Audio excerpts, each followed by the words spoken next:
Jonesy and Amanda. Jam Nation. Hello, Prime Good Minister. morning. Good morning. Good to be with you. Happy right. Budget Day.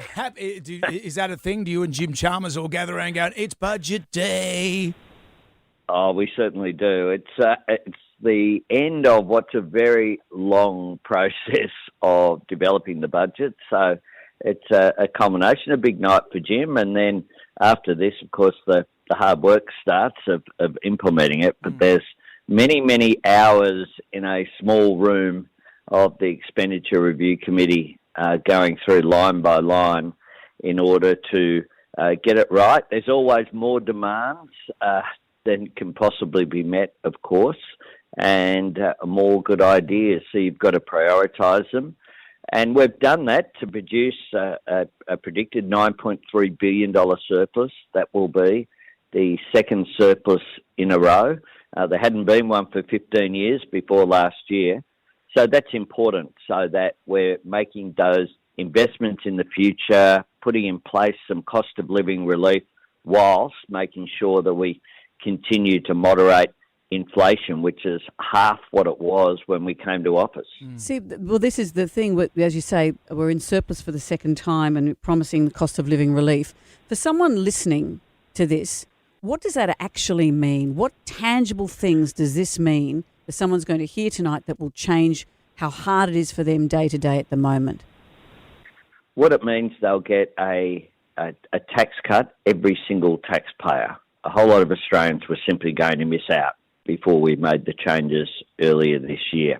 If there's someone paying back HECS, we've taken $3 billion off the bill that students were going to receive. If there's someone studying to be a nurse or a childcare worker, they'll get paid when they're doing their prac. That will make an enormous difference. If there's someone driving on those Western Sydney roads, we've got $1.9 billion to assist with Western Sydney road projects there.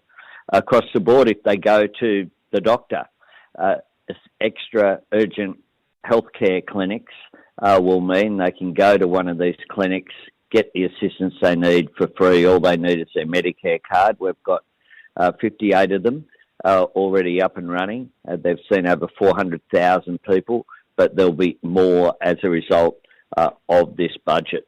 If they're looking at the housing sector, we've now got $32 billion for the housing sector, with additional money, including $1 billion for women and children escaping domestic violence. We know that too many women have not had somewhere to go, and that will make an enormous difference going forward. So right across the board, we've done what we can.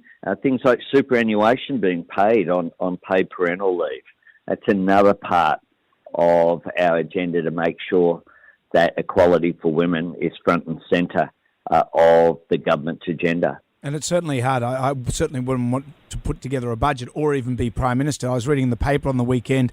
We drink with the PM, but he can't organise a party. They had an Albanese Word Association, and it said that you would be better at, this is better than Peter Dutton at, holding a conversation at a pub, hosting a party, minding your children, using a barbecue. Although they say for Peter Dutton, he'd be good at negotiating a discount, putting out a kitchen fire, reading a map, putting up a shelf, solving an escape room, opening the batting. Opening the batting, that's got to hurt. That's a bit harsh, isn't it? Well, I think the lesson from all of that is don't read the tabs. You'll get these bizarre commentary from time to time. What I do is try not to look at that stuff. I try to just do my job. My job is about dealing with the immediate pressures which are on. We know that they're there for cost of living, but also always having that eye on the future. So you'll see some exciting support tonight for higher education.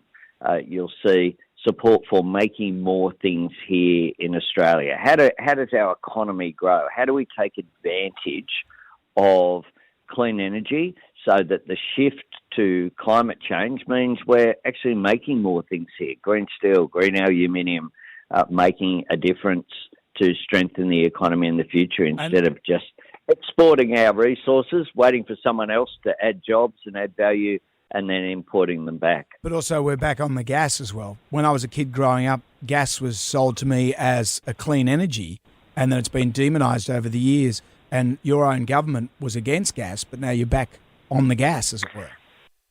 No, we've always had a common sense approach, and the truth is that you need gas as a firming capacity for renewables. As we know, coal-fired power stations are shutting one by one.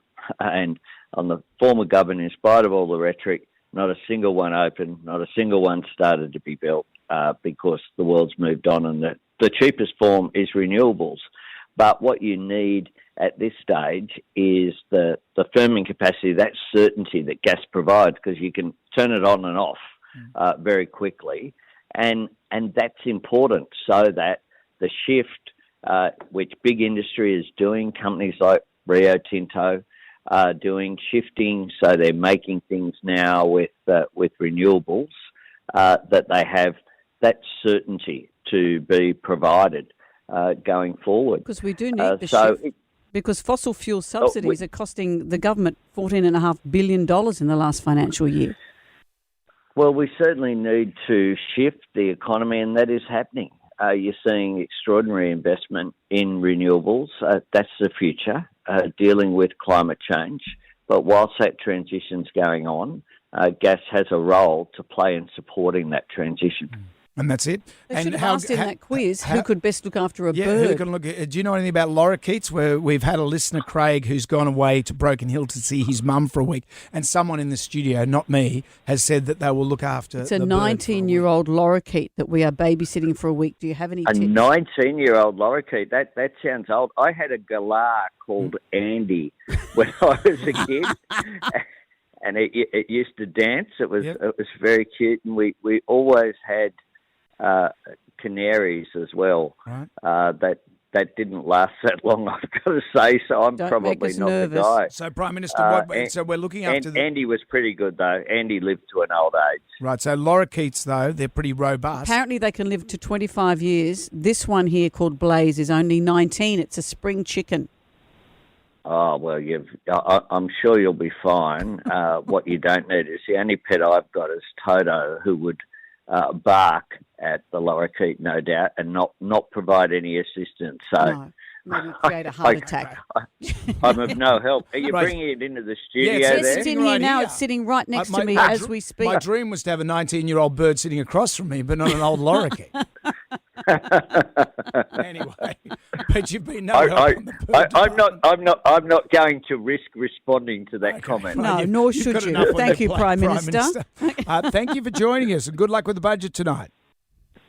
Thanks very much, guys. Thank you. Anthony Albanese there. It is a quarter to 8. See, he had Andy the galah. Galahs live for a long time. There's a lot of galahs in Parliament. Oh, and in the media, so we've got a lot in common.